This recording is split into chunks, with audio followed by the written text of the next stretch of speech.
forward. Make sure that at the end of the session that you complete your survey.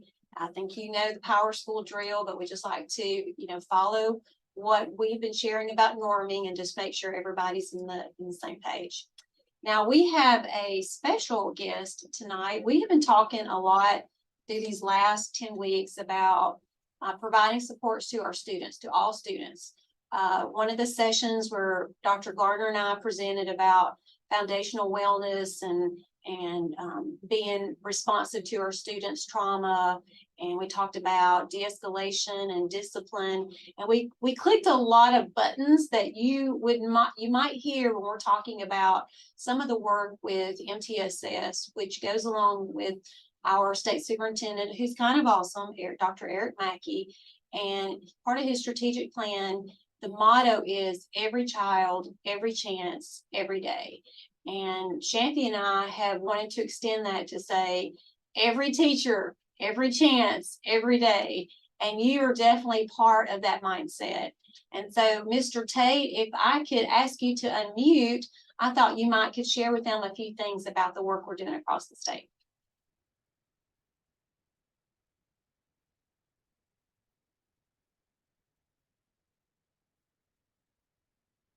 Oh, hang on, Mr. You're like, I can't unmute. Let me unmute you. It's like, I need help. Hang on.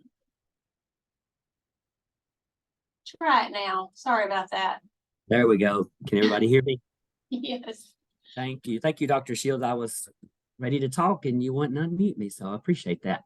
I am just excited to be here, and I'm not going to take up much time, but way back when Dr. Shields shared this vision and this prep initiative that y'all are going through, just something in my heart kind of pricked me, because I really do have a heart for new teachers, especially for teachers coming into the profession, even from a different profession.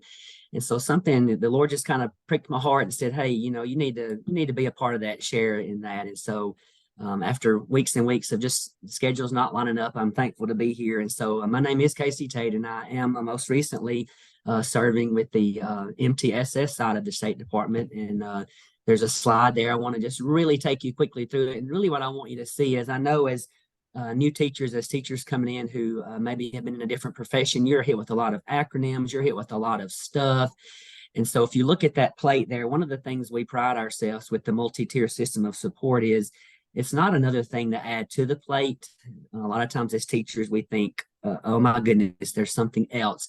But if you look at all those things on the plate, I mean, we're already doing those things.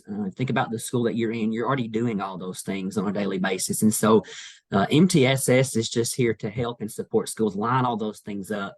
And we really focus on 3 areas, and they are surrounding the plate, and that's academics, behavior, and foundational wellness. So that's just my elevator pitch for MTSS. I know you're hit with a lot of acronyms again, but if you hear that now, you can say that you've added that to your repertoire, and so you know what that is. And it's just that tiered instruction, but not just in academics. It's also in behavior and foundational wellness. And I know that y'all have talked a lot about it. I've seen your agenda, and I actually watched some of the videos from the last several weeks, and so I just think this is a great thing that y'all are doing, and I hope you really know the blessing that it is to have something like this. Because even, I'm going to be honest, even as a teacher who came through, 4 years of undergrad, I didn't know a lot of this, and so I think it's just really good that Dr. Shields, Dr. Washington are going through this with you. So you can go ahead to the next one if you want to, Dr. Shields.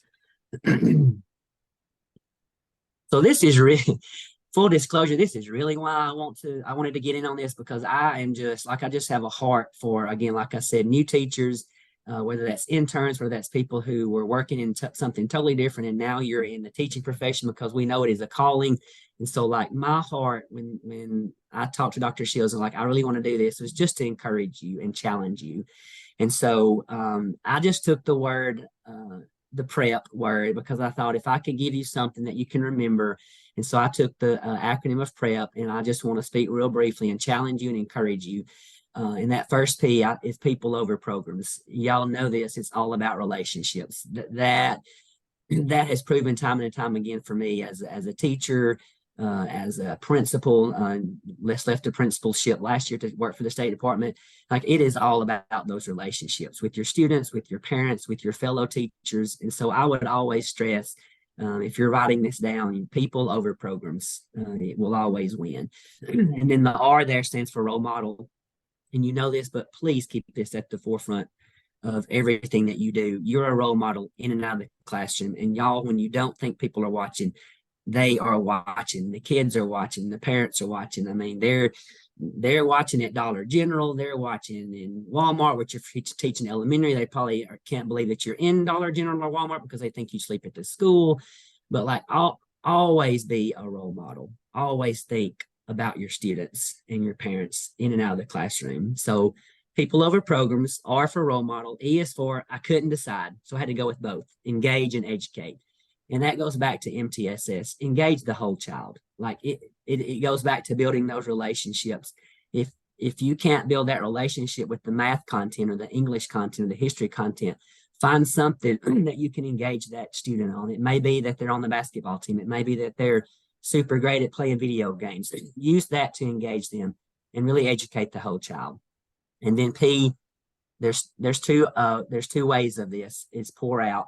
And I think about a quote that I think one of my pastors years ago used, and it says, God didn't send us here to soak out. He sent us here to soak up, but he sent us here to pour out. And so as teachers, that's what you're going to do. You're going to pour out a lot. You're going to invest. And I can't think of any other profession. And y'all, I want to tell y'all this. I commend you for what you're doing, because it's definitely a calling. There is no other profession. I'm going to go on record, and I'm going to stand by this, that is so challenging, but at the same time yields such huge rewards. So my encouragement to you is pour out, but also you can't pour out if you're empty.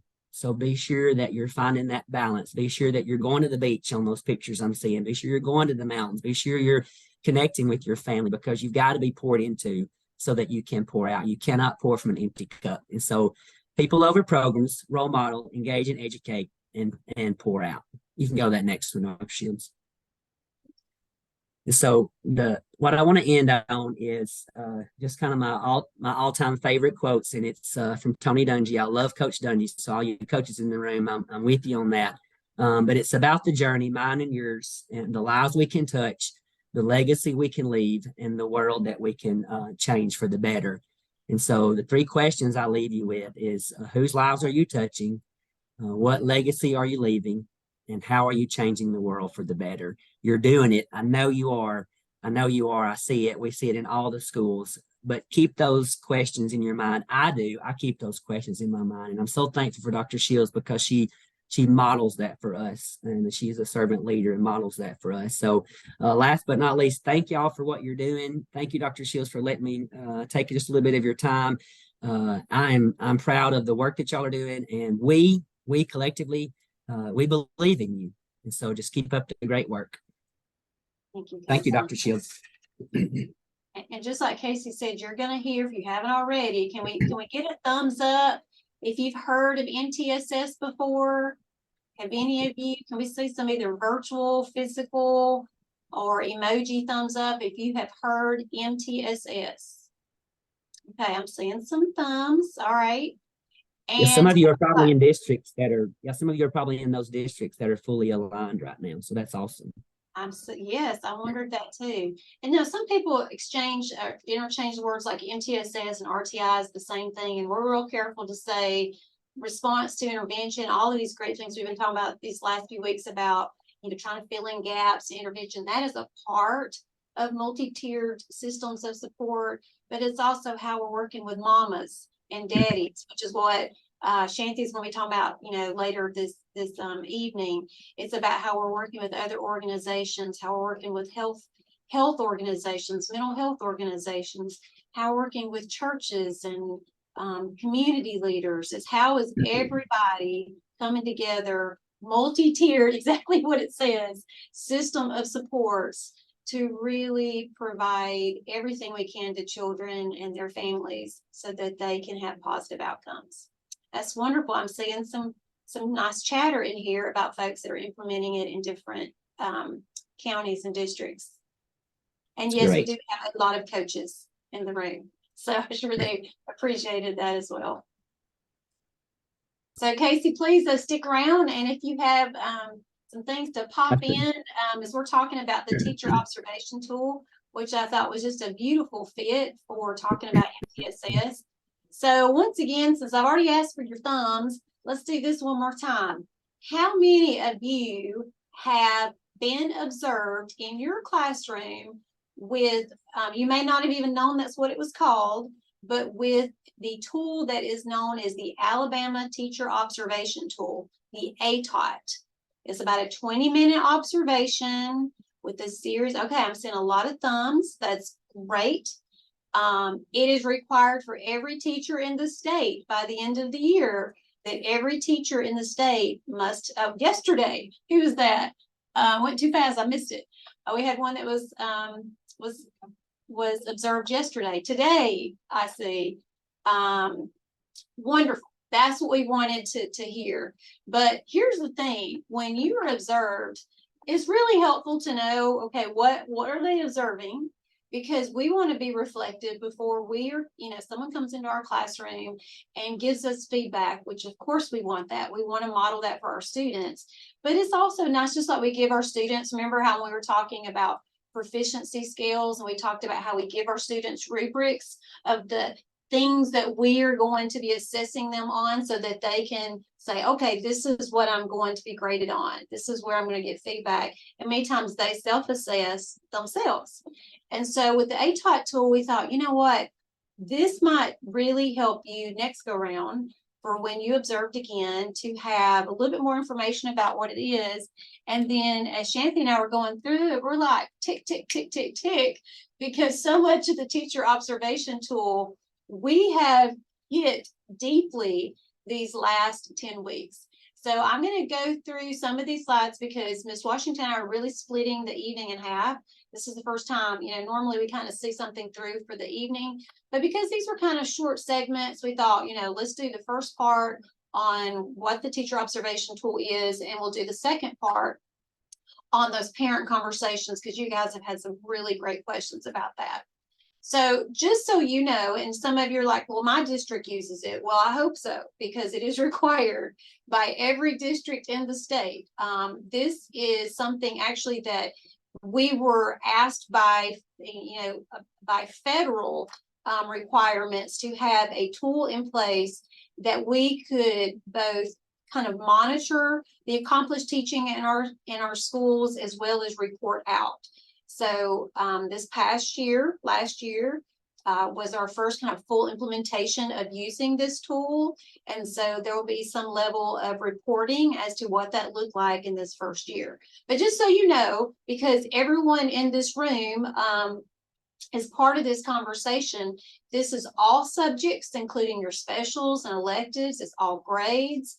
It's for those that I think we're pretty much all in person now, but if you should teach in a virtual school, or you have some sort of hybrid courses that you're doing, that this tool could be used to provide feedback for any of those contexts. It's for urban, suburban, rural, and it's for all teachers, not just those of us that are new and those of us that are experienced. The only folks that are not included in this are counselors. I know we have a couple counselors in the group, but everybody else, career tech, I'm trying to think, everybody else is part of this teacher observation tool. So these are the 5 dimensions that I wanted to go through. And did you hear Casey just really stress the importance of relationships?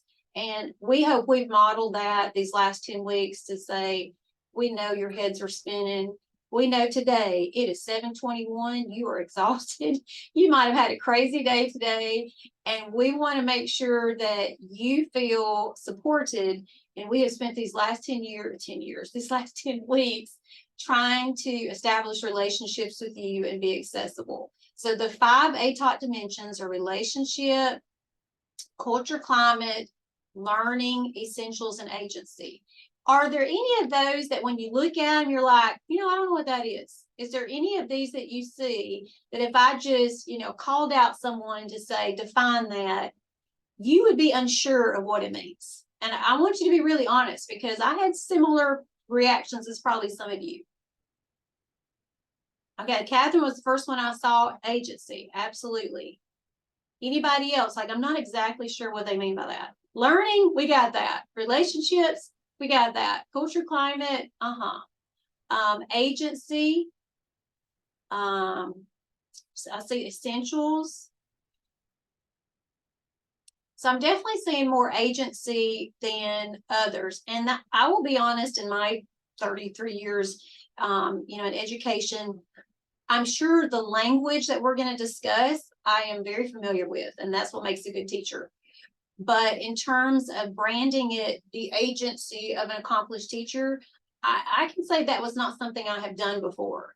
And because we knew that to be the fact, we thought, okay, well, let's share some of those things that make up agency, and yes, essentials. We can guess what we think, but without some context, it could get a little muddy. So I'm going to, and I think I'm going to go ahead and just put the link in the chat. So let me go ahead and do this. I'm going to pull this document up so that you can either pull it up on another screen. I want you to have the actual ATOT tool. So this is it in entirety. So let me put this in the chat so you guys can go ahead and click on that. And I'm going to have to ask my friends, in case we get some folks in a minute, to say, can you send that again, that they have it as well. But go ahead and click on this tool for me. And you know what, since I'm on it, I'll just kind of scroll a little bit. Oh, not that much.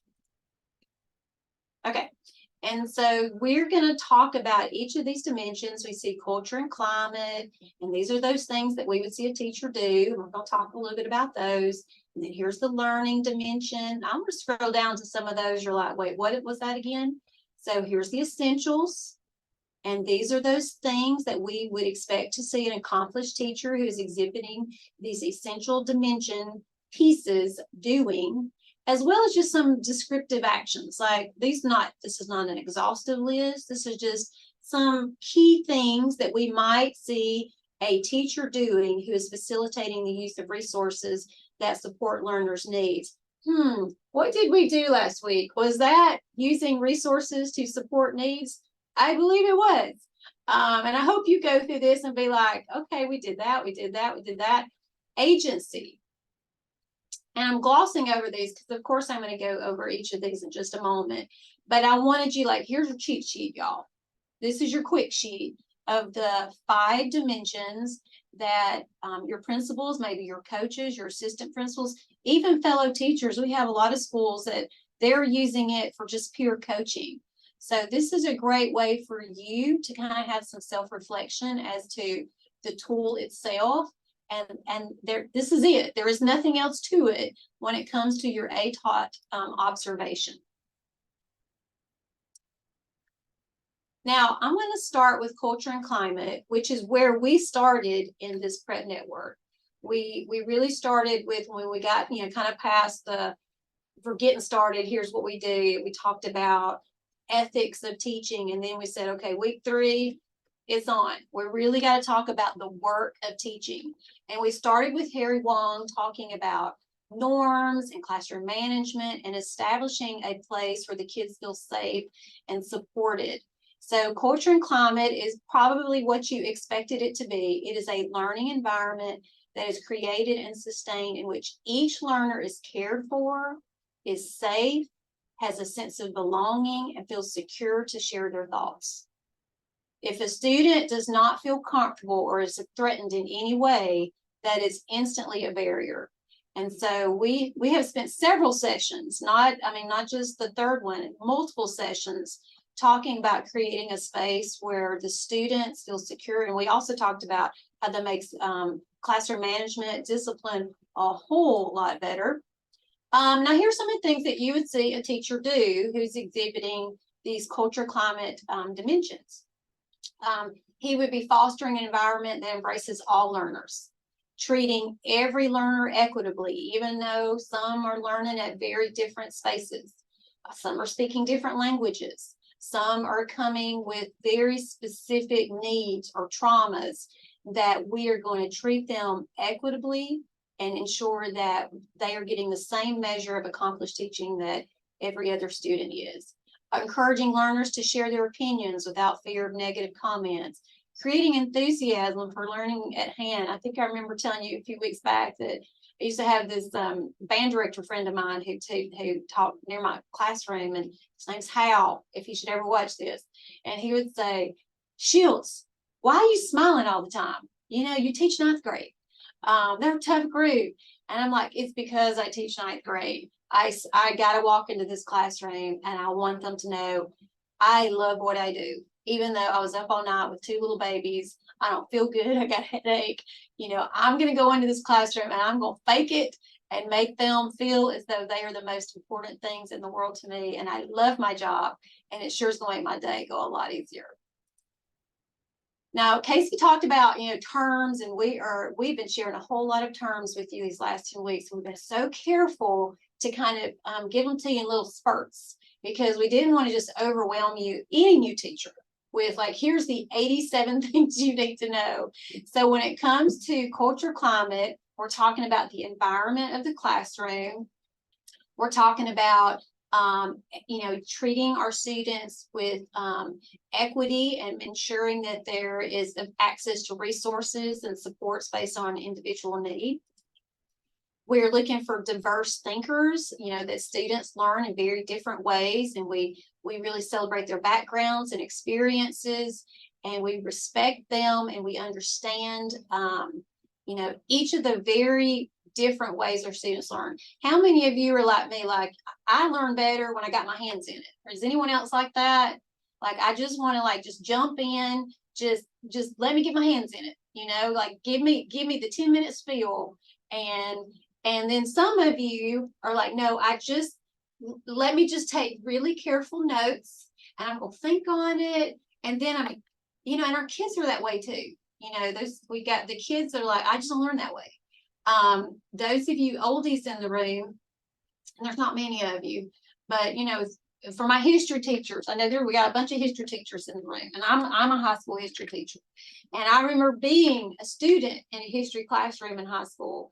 And what was it? You know, Monday, answer the questions at the end of the chapter, right? Tuesday, help me out, do the vocabulary words. You know, Wednesday, we're going to take notes. Thursday, take notes. What happens on Friday? Absolutely. And then we start that sucker all over again on Monday. That was not the best way for me to learn, you know, but for some students, yeah, that was the norm. And so we really want to encourage ourselves and other teachers, you know, to be able to say, okay, we have to approach instruction differently so that we are able to access those students' needs. Now, here's just a few things, like some things that you would see, some teacher observable actions. So if a teacher is fostering an environment that embraces all learners, you know, she is expressing concern. Hey, you feeling okay? How's your grandma today? She's encouraging learners to share their opinions, you know, asking probing questions. Creating enthusiasm, exhibits energy that appeals to learners, shows genuine interest. Like, I like math. Like this, I actually enjoy this content. So I want to ask you, before I go to the next slide, I'm going to give you a minute to think about this. And I'm gonna have to scoot my little black box over a little bit. Give me a quote, something you would hear from a teacher who is exhibiting these actions. Just think for a minute. If you were walking by a teacher's classroom who was fostering an environment that embraces all learners, was treating everybody equitably, encouraging kids to share their opinions, and creating enthusiasm for the learning at hand, just tell me what you might hear this teacher say. Just give me one question, one sentence, one comment. Give you a minute to do that.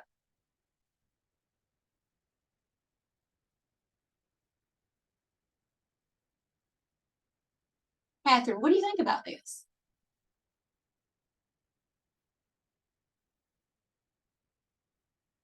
I knew you could do it. I love that, Essence. Just think about it. You got it. You can do anything you put your mind to.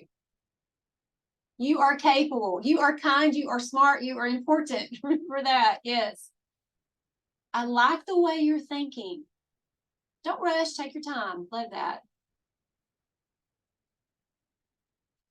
You are rocking it.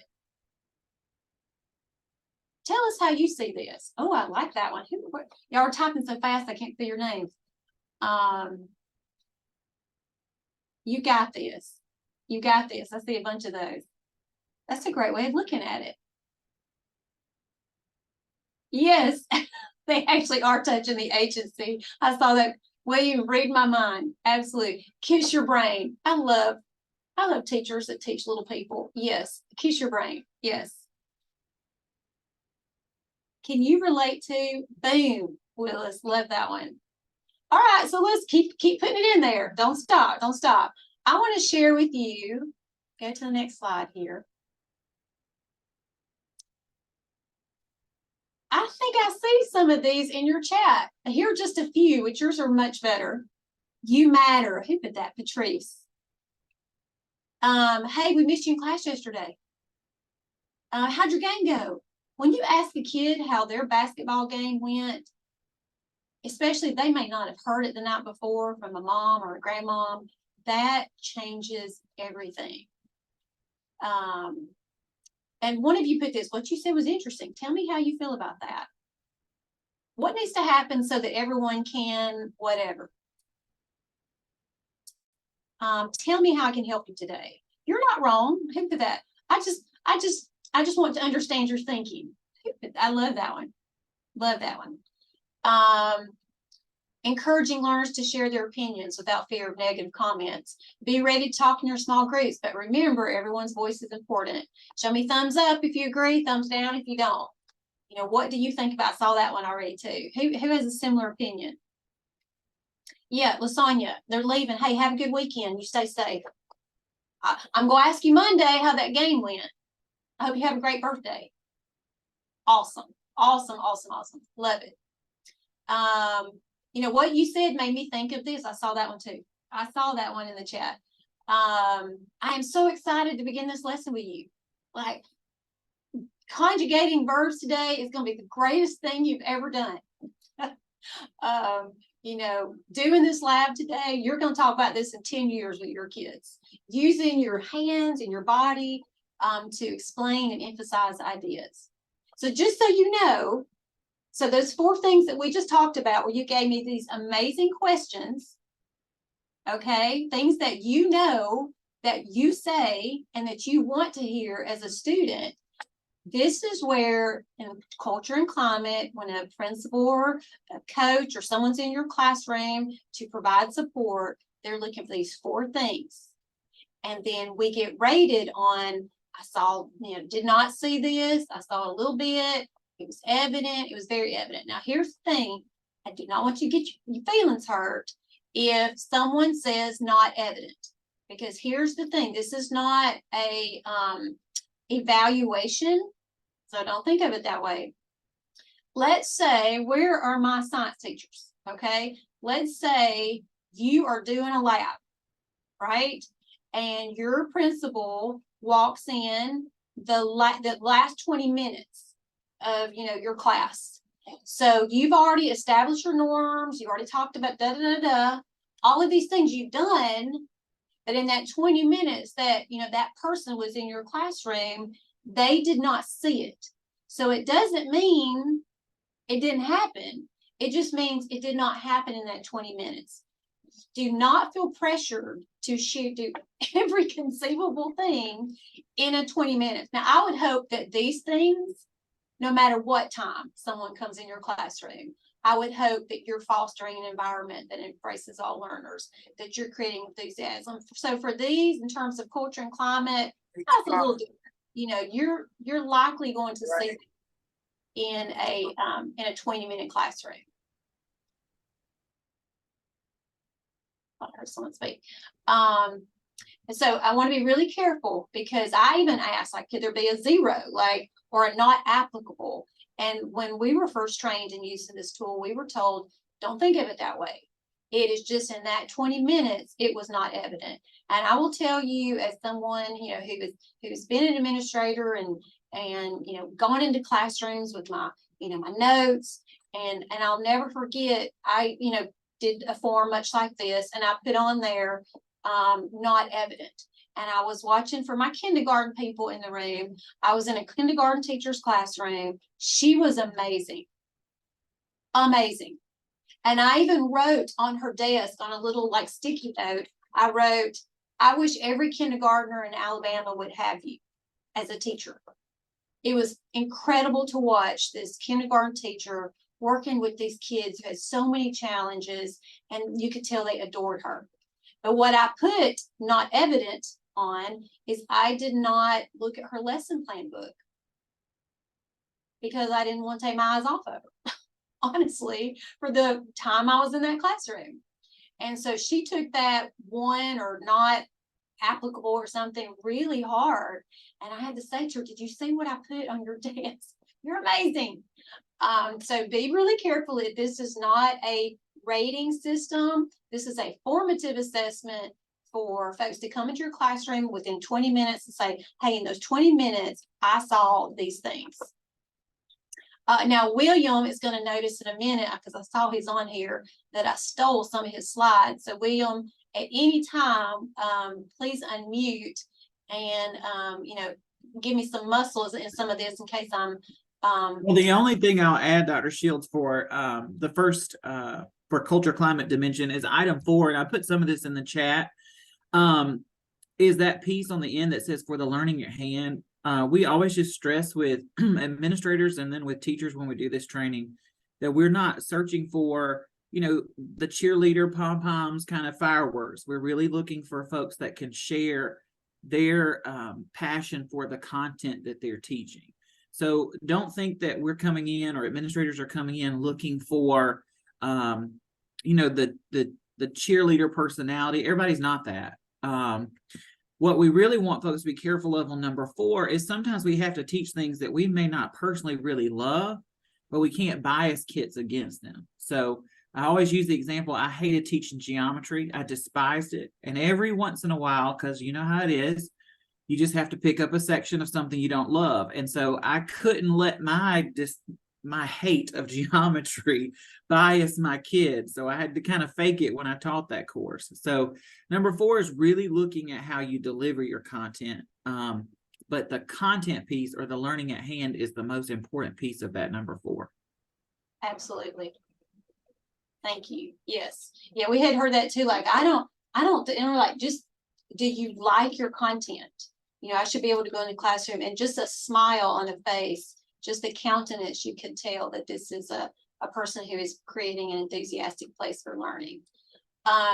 Number 2, I guess, kind of goes without saying, right? This is process established to ensure learners have opportunities to demonstrate an understanding of the content and apply that knowledge and acquisition of skills.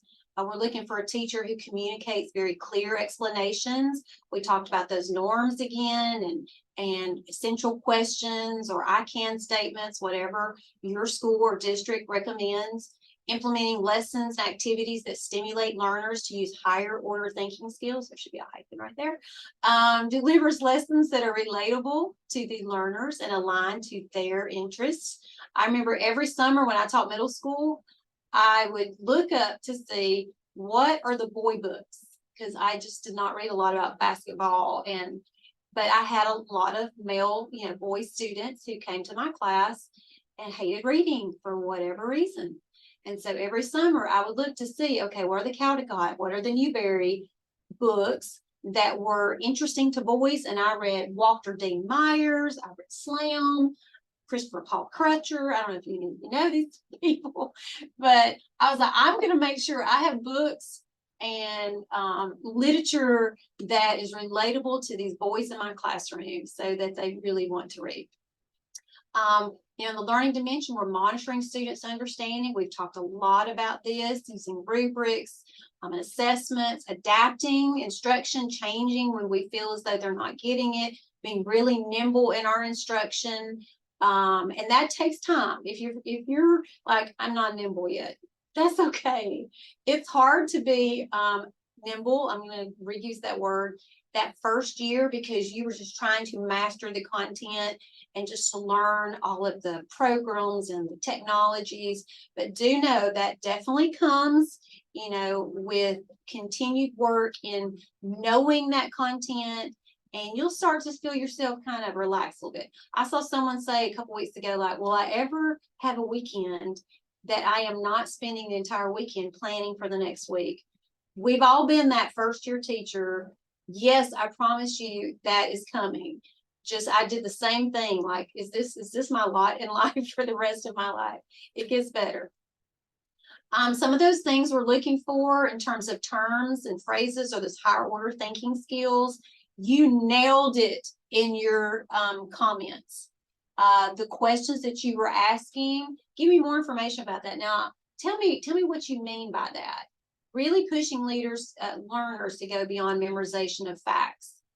The essentials, so getting into some of those, you're like, what is that? Those are those core competencies demonstrated by an effective teacher, such as presence and disposition, pedagogical knowledge, like I know how to teach it. Content knowledge, I know the stuff. And management of the learning environment. So I've got, you know, these technologies, I've got, you know, these textbooks, I've got these manipulatives.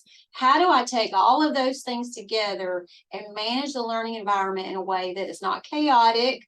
You know, we've talked before in our previous sessions about that transition from one thing to another, how to minimize any sort of distractions or chaos.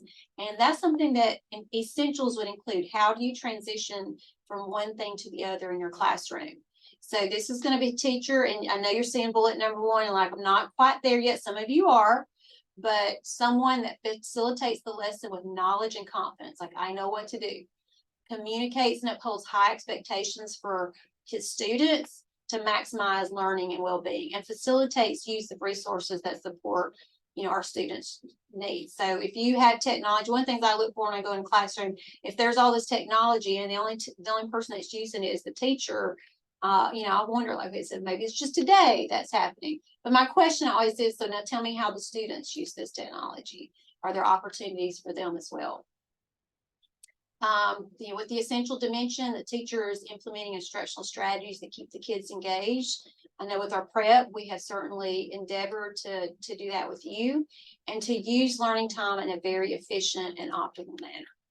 Some of those terms and phrases in terms of essentials would be, you know, resources, which is a lot. It's not just the books. It's the human resources. You may have a collaborative teacher in your classroom. You might have an ESL teacher in your classroom. The digital materials, the actual materials, those things in your classroom, those are considered resources. And then, of course, actively engaging those students. Agency seemed to be the one that gave you the most hump. And so let's talk a little bit about that. So agency are those actions that foster learners' ability to self-direct and self-regulate their learning. I'm going to stop there. Will you go into the chat now and scroll right on up and see if you saw any comments that would address a student fostering their ability to self-direct and self-regulate? Just take a minute to go back to that chat, because I want you to see, and that happens with a accomplished teacher. Many of the things you do are gonna click a lot of buttons. And yes, you're creating a safe, nurturing place in your classroom. And at the same time, you're giving your students an opportunity to self-direct and self-regulate. I see many of those. Oops. So some of the things we're going to see in terms of agency is we want our students to be responsible for the learning at hand. We're giving them rubrics. We are giving them opportunities to be able to master their own learning, construct their own learning, if you will, giving them choices. I love that as a student. I love that as a teacher. You know, we're going to do literature circles, and you can be the illustrator, you can be the, you know, the vocabulary person, providing assistance for learners to navigate and monitor their learning process or progress, encouraging our students to persevere. What do we call that? You know, productive struggles. I'm sure you've heard that before. And tell them, you know, if it's easy all the time, you're not learning.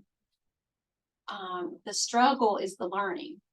Building learners' growth mindset and self-efficacy, that I know I can. Self-efficacy means like, I know I can learn. So a couple things I wanted you to look at here. So this one, empowering learners to be responsible for learning at hand. Oops. I'm going to do the first one for you. I'm going to have to move some stuff out of the way so I can see it better. Okay, so empowering learners to be responsible for learning at hand. So we're going to talk about agency. And some examples of some things we might hear a teacher say is, I know if you keep working and thinking, you're going to find a solution. Where can you find additional resources?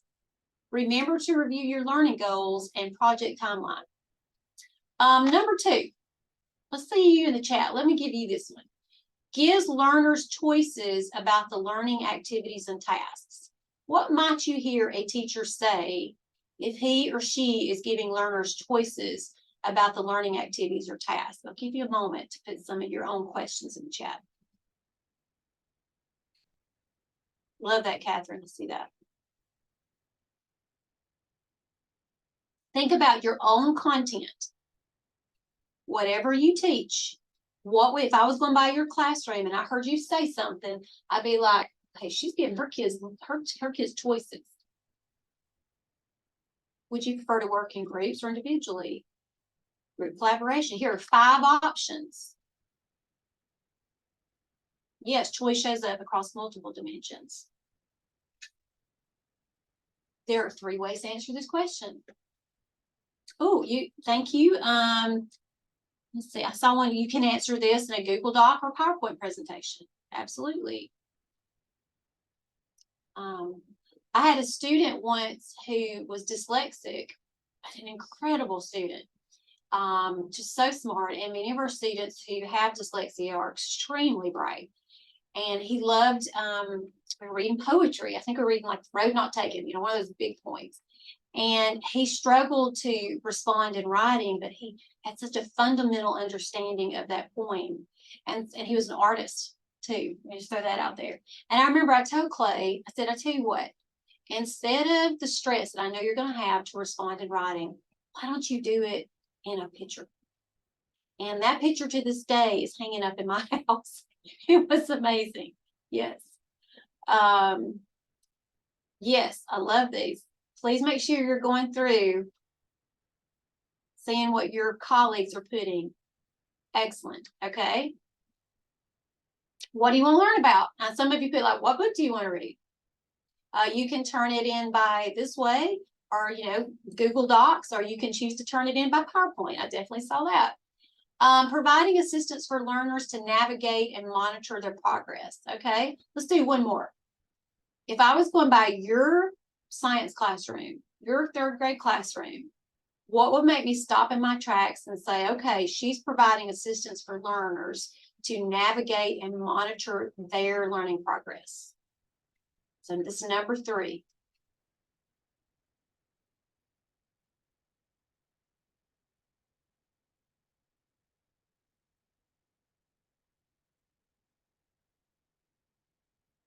Oh yeah, quizzes, Laura quizzes. That is the coolest. Yes, I use that all the time. Student teacher progress meetings. Yes, pulling those students. You know, I love that, Trace. Seeing as teacher pulling the students one by one, or maybe going to the students to ask those probing questions. Folder review for assignments. Excellent.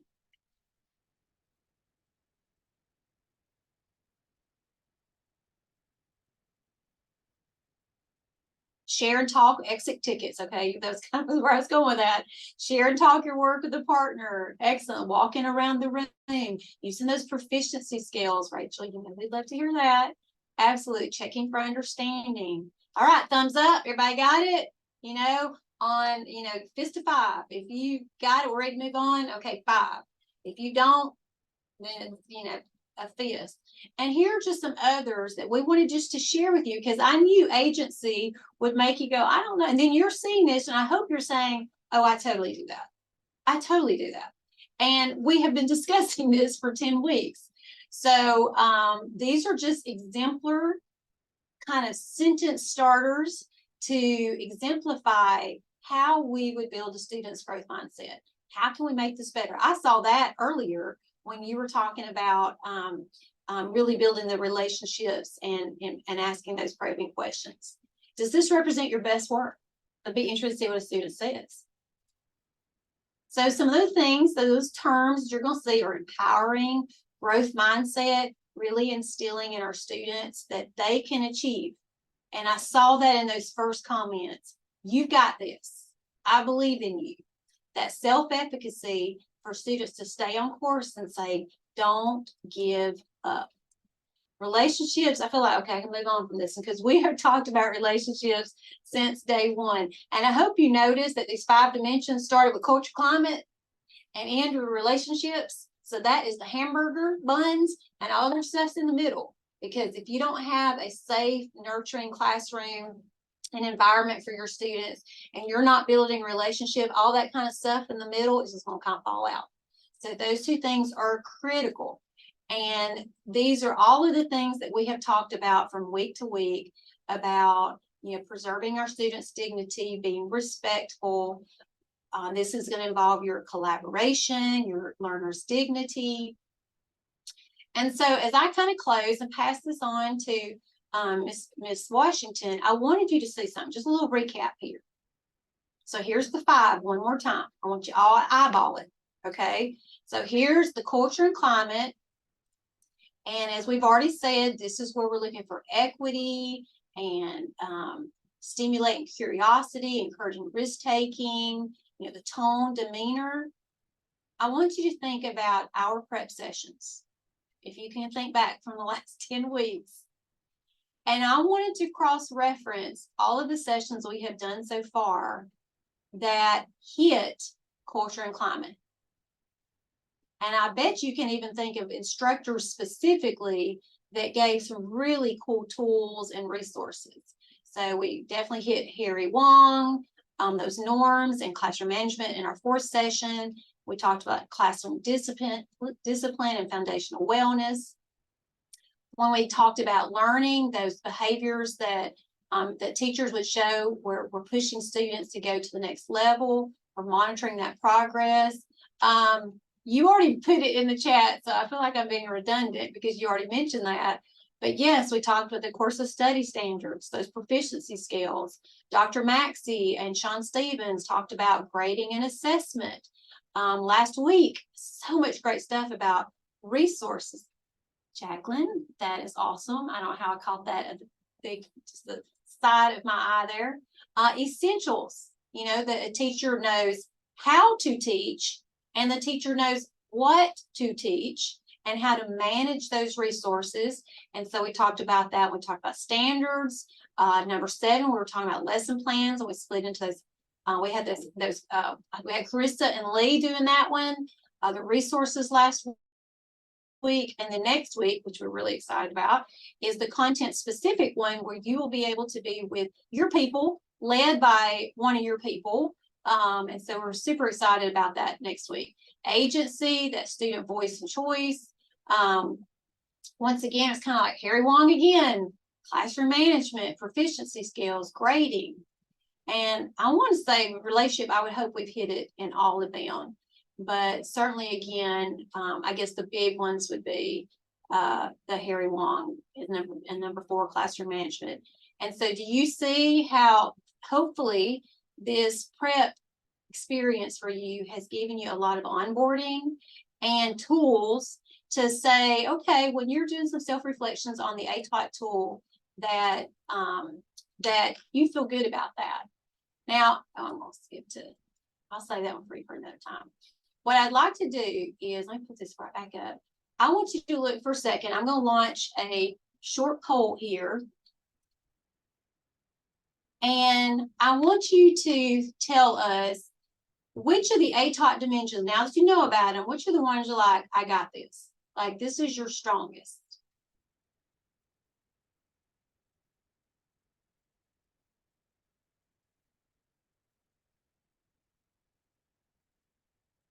Another 15 seconds or so.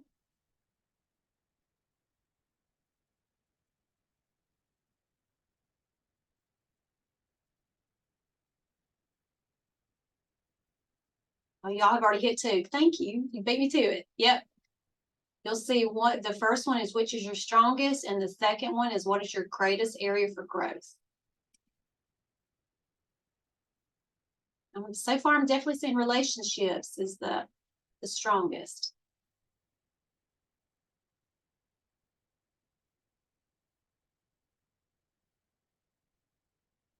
All right. Let's see what we got here.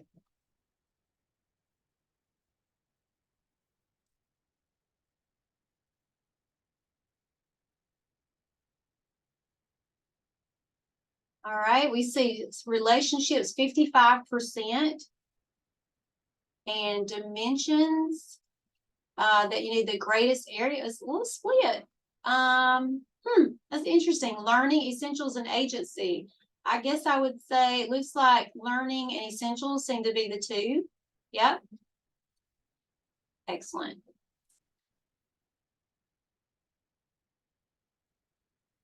Now, because we did a very abbreviated session, didn't we, William? Because we have done all day sessions on ATOT and really kind of going through it. We wanted to give you access to a longer presentation, which is more information. You'll see how principals have used Atlas to see an accomplished teacher's classroom, and they use this tool to reflect on that teacher. So when you see that, you're like, I already know what that is. So I'm gonna quit talking because I already Dr. talked. Shields, I'll also add that our in-service centers have all been instructed to offer the core teaching standards training, and that happens across our state, and it's linked to the ATOT. So any person that would want further, just PD on ATOT, one of those sessions might interest them. Those will most likely come back open in the summer, but. That's awesome. Yeah, and we, if you have any links to throw in the chat, please do. All right, Miss Washington, I am going to mute myself and pass it on to you. I will move the slides for you. I just thought about that, unless you want to share your screen. No, you can go ahead and I'll just tell you when to advance to the next slide and we'll keep it rolling. Sounds good. Not waste any time. Good afternoon again for those who are just coming in and didn't hear me earlier. But we are going to tie what we did in part 1 to part 2. You just finished talking about relationships, and mainly we were talking about relationships with students and students among other students. But now we want to switch that focus to parents and relationship with parents. So we're kind of calling this particular part of the session Parent Talks and Engagement, because it is very important to have that home school connection you need it in order for your students to be successful and as well for you to be successful. So that's what this particular portion is about. So if you can just kind of bear with me for a moment as we go through this part of it, and it's pretty short, but I think it's really some good meat for you as it relates to it. So why do we need parental involvement and engagement? Well, we have to first understand our why. Several sessions back, we talked about John Hattie and his visible learning research and his effect size. So when we look at that research, the research shows us that parental engagement in a child's education has a consistent effect size of 0.50 on student achievement. So basically, this means that the effect represents more than a year's worth of growth and more impact than time over tasks, tutoring systems, study skills, or even early years interventions. So as you study all of those effect sizes, you will see that it is very important, it's very valuable to have that parent involvement and or engagement within your classroom. Next, please. So there is a lot of talk about parental involvement along with engagement.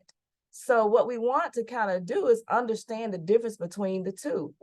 Parent involvement basically makes reference to actions or activities that parents do to kind of support their child's learning, such as attending like a parent-teacher conference, volunteering at the school, having more of a passive role.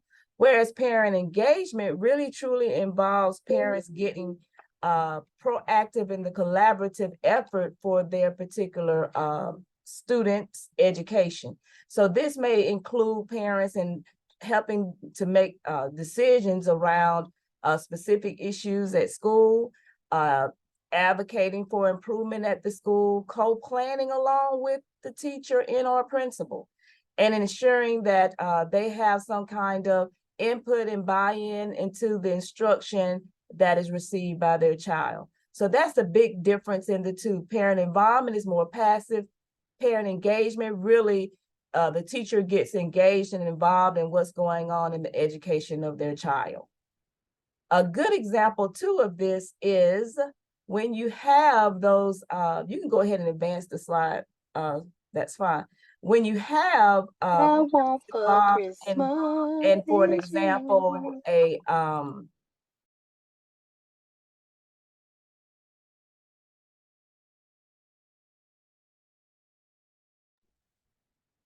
Shanti, I think I just muted you by accident. that's okay.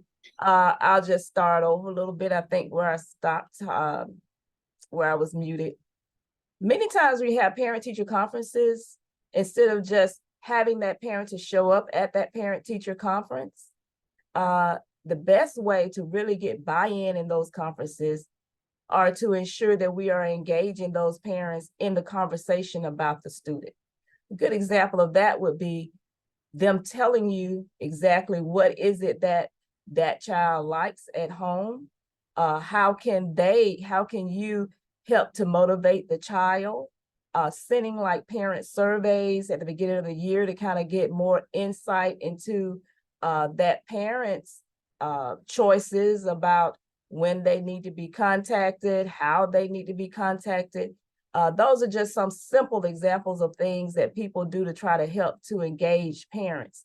Also asking parents questions such as, what do you think would be the most educational field trips that may be allowed for students to take during the course of the year? Anything in which that provides them with some decision-making, kind of involves them and engages them in the education of the student overall. So why do we do this? What are the benefits? It has shown to allow students to have higher grades in school. It also overarching benefit of the reason why we do what we do to begin with in K-12, and that is to graduate the students from high school and eventually, hopefully, from some post-secondary institution, to help them to develop their self-confidence, because many times there are students who don't necessarily, they may have low self-esteem, need some motivation in the classroom. It helps with that piece. And of course, it sometimes helps them have better social skills and classroom behavior overall. And many times that's where we struggle with certain students, is with the classroom behavior. Getting those parents involved early on can help offset some of those types of behavior. All right, next, please. So what does this look like?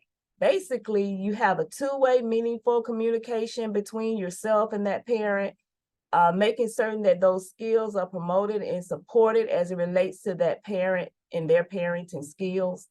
The parents are playing a very vital, integral part in that student's learning. The parents are welcome in the school to do volunteering, to support and assist in any kind of shape, form, or fashion that you may have where there are opportunities for them to do so. They serve as full partners in some of the decision-making that may affect the children, as well as some that may affect families. And then ensuring that the community resources are used to strengthen families, to strengthen schools, and to actually strengthen student learning overall, because sometimes the school may not have all of the resources that are needed. And Melissa talked about this a little bit early on, whereas you may need outside resources to help and assist. So this is basically what a successful parental involvement kind of program would look like to help make that parent successful. Because many times what you will find, not all the time, but in many instances, parents are just as nervous as you are as it relates to what they need to do with their child. And they are trying to get some assistance in many ways to see what they can do at home to help their student, to ensure that their student is successful. And so we need to look at it from that lens, put ourselves in their shoes, and ensure that we're doing everything that we can do to make that partnership a successful one. Next. So a systematic approach to partnership is something that we want to look at. As you well know, in education, research has been done over and over again on certain things. And in this case, it has been done also on a systematic approach to partnerships. There is someone that we look to, not the only person, but we look at Joyce Epstein. She has a model that is a comprehensive one that we want to take a look at. And this is a quote from her. And it basically says that the way schools care about children is reflected in the way schools care about the children's families. If the educators view children simply as students, they are likely to see the family as separate from the school. And that's something we don't want to see. That is that the family is expected to do its job and leave the education of the children to the schools. If educators view students as children, they're likely to see both the family and the community as partners with the school in children's education and development. Partners recognize their shared interest in and responsibilities for children, and they work together to create better programs and opportunities for students. So basically they work hand in hand, and that's the idea that you need to take, an attitude that you need to take as it relates to parents. Next, please. So what we have is Epstein's framework of parent involvement. Here's a QR code, but we also have this resource available in our resources. So if you can't pull it up at this time, we definitely have it available for you to be able to view. In it kind of will help to drive what we more in depth of what is entailed in what we will discuss today. But this is the actual document itself. So there are basically 6 types of involvement that it talks about in this particular document. And those 6 types of involvement, we're going to hit them at a very high level. But again, you can reference back to that particular document that was just shown to get more in-depth information as to what each of those types entail. So as we look at the actual 6 pieces or the 6 keys to success, is the next one, Melissa, please. Thank you. Here are your 6. This is a comprehensive approach. It entails type 1 being parenting, type 2 being communication, type 3 volunteering, type 4 learning at home, type 5 decision-making, and type 6 is collaborating with the community. So it talks about how, with parenting, how we can assist families with parenting skills. Sometimes parents need that extra push of information to know specifically what they need to do at home to try to help their child. And in doing so, this will give you somewhat of an insight as to what kinds of skills are needed, along with what conditions that you need to make certain that you are providing some of these skills. Doesn't have to be like a total workshop on it, but it could be some little tidbits of information that can be communicated to the parents as it relates to parenting. Type 2, as we just discussed, is communicating. We want to conduct effective communications from school to the parents on a regular basis. And in the document, it talks more in depth about specific kinds of communication that can take place, that it should be on a regular basis, that parents are looking for it to happen. A good example of this would be like a newsletter that you may provide to parents to let them know what's going on in the classroom. Type 3 is dealing with organizing volunteers and art audiences to support the school and to support the students within the school. So having opportunities to volunteer is something that many times parents are looking for, as a sense of them buying in, along with the sense of them embracing that they are part of the family and network at the school. Learning at home, involving families with their children on homework and other curriculum-related activities, but not only on those activities, whereas you're telling them everything, but as I talked about previously, allowing them to have some decision-making to happen as it relates to the student and them learning at home. Then there's decision-making itself, including families as participants in school decisions, developing parent leaders and representatives so that they feel as though, again, that they're part of the team, and collaborating with the community, that there are efforts that you are reaching out and coordinating resources and services for parents to ensure that the families are well taken care of, and any needs that they may possibly have, they know how to go and get whatever resources that are available. These are the specific 6 comprehensive approaches to partnership. Next, Melissa. As we look at the document itself, I just took out one particular type, and the type 4, learning at home, is one excerpt coming from the document that we just shared. With that being said, notice that this document is very extensive, in which it provides you not only with what is meant by learning at home, but sample practices, challenges that may come up, redefinitions that many times are needed to be like reoriented about what specific words are that may need to be redefined because it may have a certain connotation, and we're dispelling that connotation within this document. Results for students as it relates to if you are to implement certain practices, what will happen? Results for parents if you are to implement certain practices as it relates to the type, and then results for the teacher if you are to implement certain practices that relate to the specific type given. Next, please. So as a result, studies have shown that each type of these involvements that I just talked about promote different results.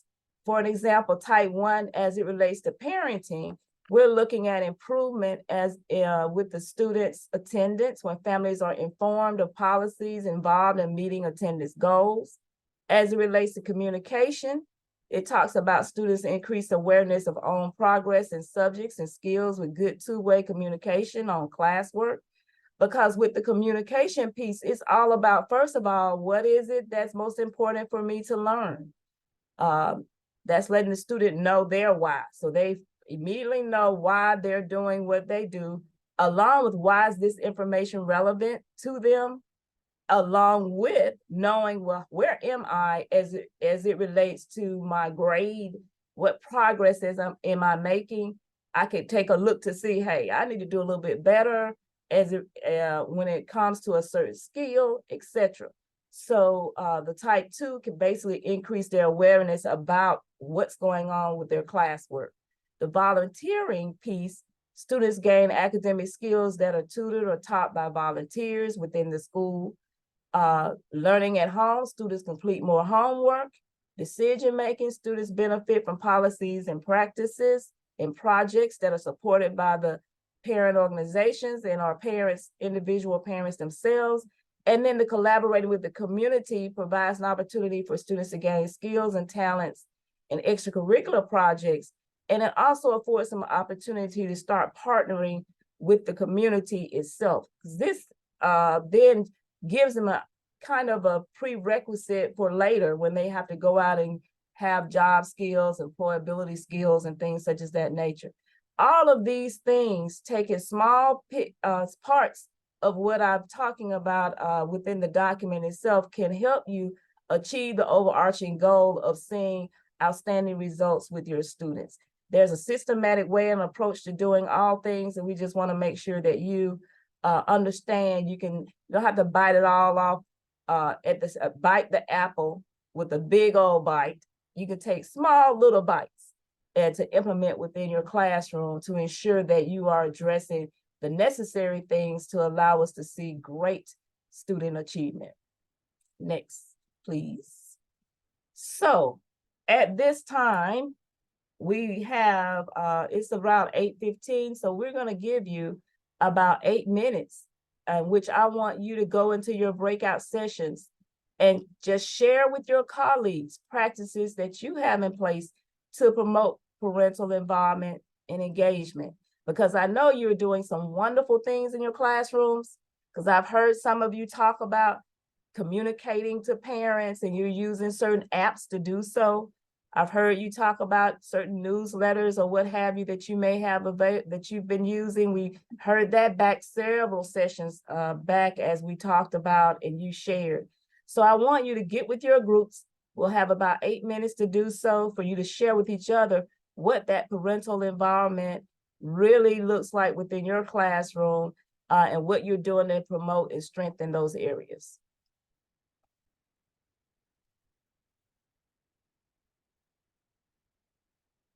So we'll start that now. All right, I think I'm sending them.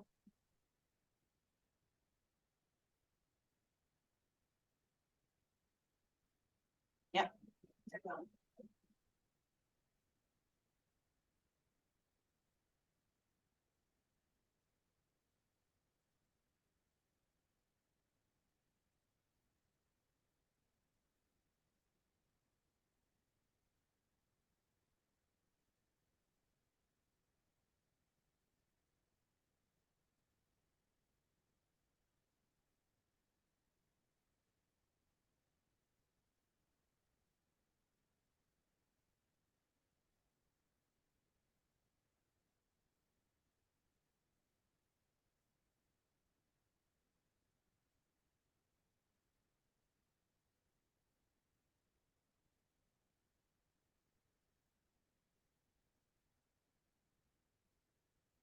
All right, I just checked. Looks like we got 40 rooms. Everybody's in them. Awesome.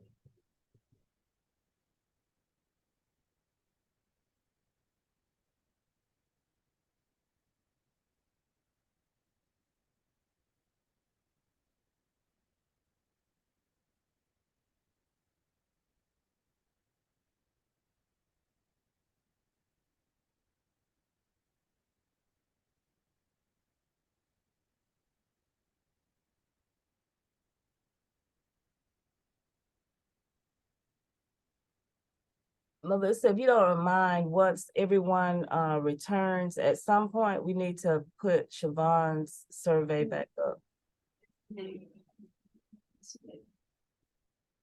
or put it on the last slide, whichever one we want to do. Do that now. Because I think some people missed out.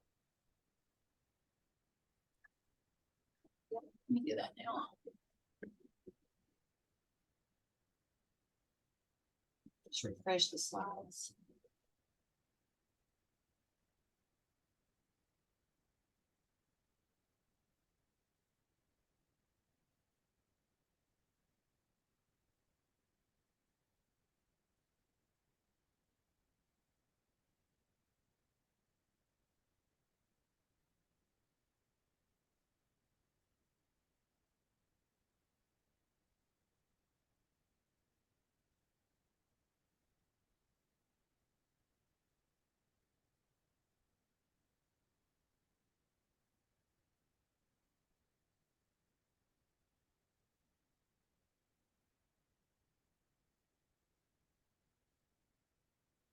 Okay, I've got it right after we come back. Is that good?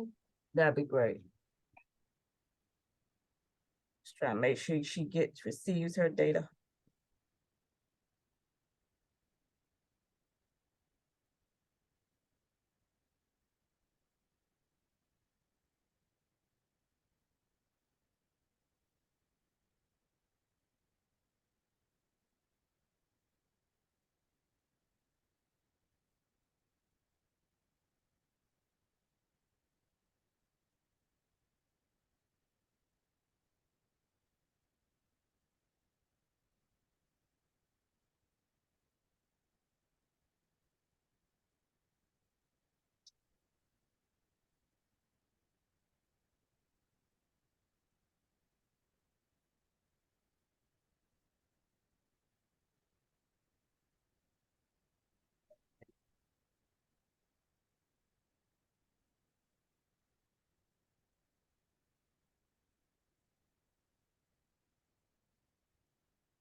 Maybe better if it goes after the homework so we can stay on the same topic. I just thought about that.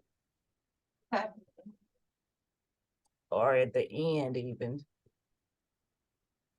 You're right. You can stay at the end, the last slide. Yep. Oh, that's right. Yep. Let's put them all together. Yep.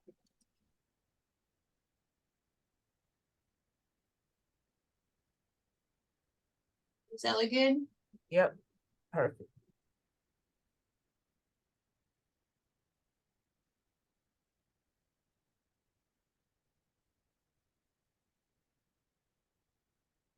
Tell me when to give them like a 1-minute warning. I have my timer on. So I will let you know. Good, because I have to lose track of time.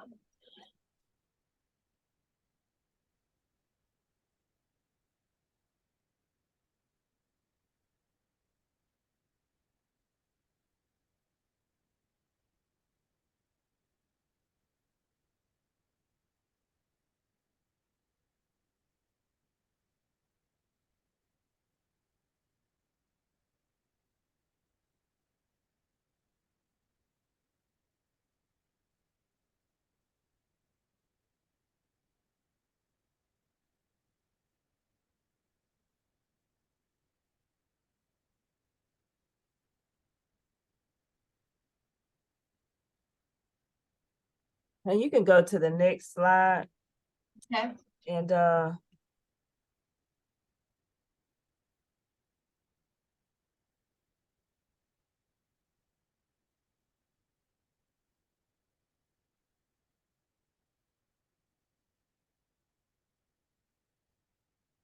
see if we got any. the 1-minute warning can go now.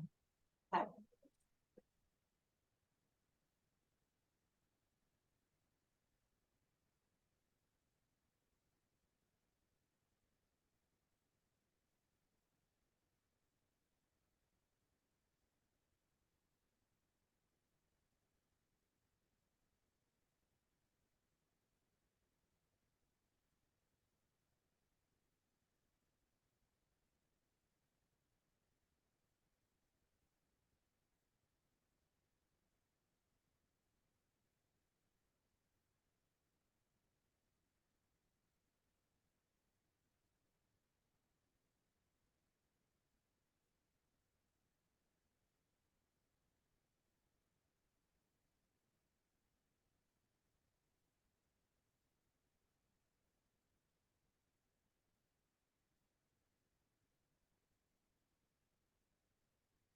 All right, you may start. It'll start closing. It'll give them 1 more minute. You can start closing. It just hit the mark. Perfect.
I'm coming back.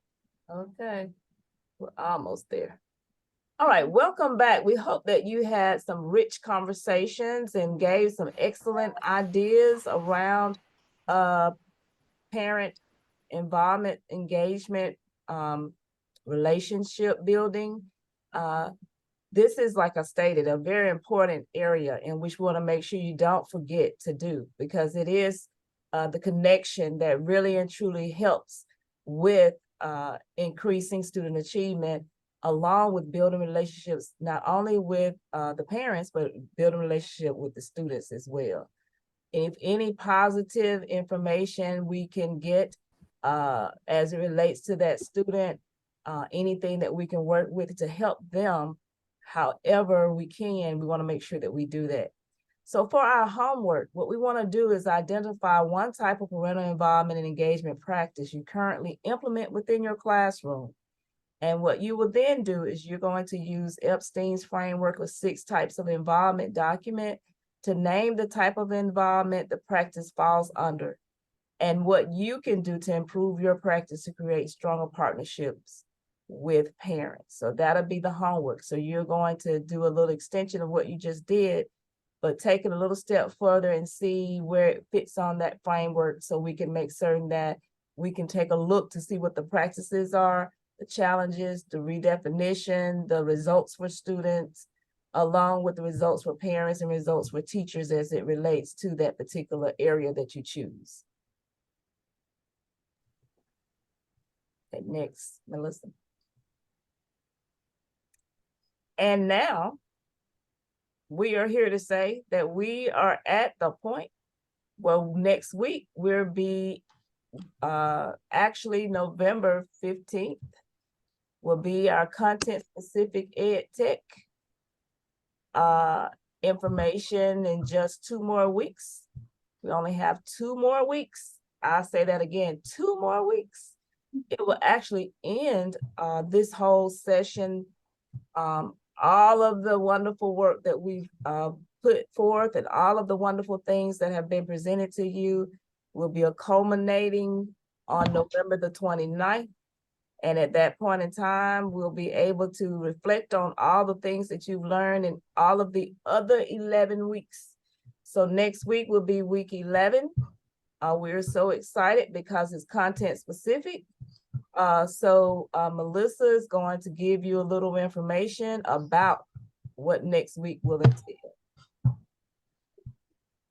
And yes, there are a lot of people who got their hands. Some are in this room tonight. I think they were, let me see what all this is about. But we've got a lot of folks that are going to be leading sessions. So next week it's going to be different than what we've done before. Some of you are like, no more Zoom changing. We heard you. So what we're going to do next week is we will not do our normal welcome. You are going to start and end. It was sending that invoice to the lady. Now my sister emailed. Uh-oh. Okay. I think I got them. So you are going to come to the session next week. We want you to bring your favorite book, a picture of it. Since we're doing content specific sessions, we thought it would be perfect for us to share our favorite books. I tried to do that a week earlier. But just so you can see it, I want you to see this now. This is what it's going to look like. So I will send an email like I always do, and it's going to look a little different than what we have done in the past. All of this is already on your prep network documents that you're used to looking at. So next week, if you are an art teacher, you are going to go to this Zoom room and you will not leave unless you just want to leave and go visit another room. That's totally up to you. But we will not have the kind of main room that we have had in the past. I do want you to know many of the sessions are Zoom. We have a few Google Meets, and if you are new to Teams, it's just like Zoom and Google Meet, but we do have a few, I thought I saw a few that are using Microsoft Teams. So when we get off tonight, sometime between now and next week, go ahead and click on this, because I don't think you'll have to download anything, but I certainly don't want anybody to have any trouble logging in, because we've got folks that have spent a lot of time to make sure that they give you what you need, very specific to your content. And I just want to make sure that you all have the link. So just remember, make yourself a note that this is the one time you will not be coming into the traditional Zoom link. You will go to the session of your choice and you will stay in there. And Melissa, there is one correction on this slide. It says November the 14th, but it's actually November the 15th. Thank you. That is correct. I'm trying to bump it up a day. And if I remember correctly, somebody has a birthday that day too. So there as well. So I didn't forget. You were thinking about me, right? That is, that's exactly right. Yep. And one more shot before we put the attendance in here. Please make sure, I just threw this in the chat, and I'm gonna ask my friends to do that as well since I'm speaking. Please complete this form. This is not your attendance form, it's something completely different. This is for the last session, because so Siobhan Harris is gonna join us for the last session. She leads all of the work with certification. She is awesome. You are really going to enjoy getting to have a conversation with her because she can answer some of the questions that we cannot. And so she needs to know who's coming so that she can get her information and resources together to best meet the needs of the group in this room. So go ahead and scan that QR code. We'll throw that link in the slide, in the chat, and then I will follow up tonight just in case someone left early or had any trouble accessing it. I'll send this link out tonight as well. So as usual, here is our attendance and our slide links. I'll throw the attendance link in the chat because I prefer actually just to click the link. And I imagine some of you are like that as well.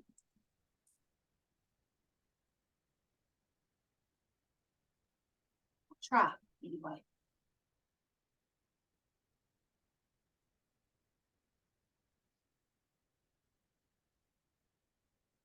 There we go. It's just a little slow. All right. Make sure you can access this. The links have been acting a little squirrely tonight. So, Catherine, I just saw yours. Will y'all check to make sure that link goes through? Some of my links keep getting corrupt. Yes, I certainly can. There you go, Miss Rainey. Good. Okay, so make sure that link is working.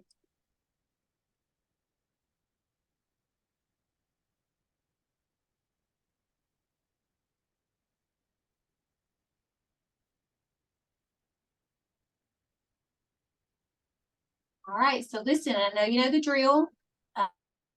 We try not to sound like a broken record, but make sure that you complete your attendance form tonight. Remember, you had 3 choices because we broke into different groups last week.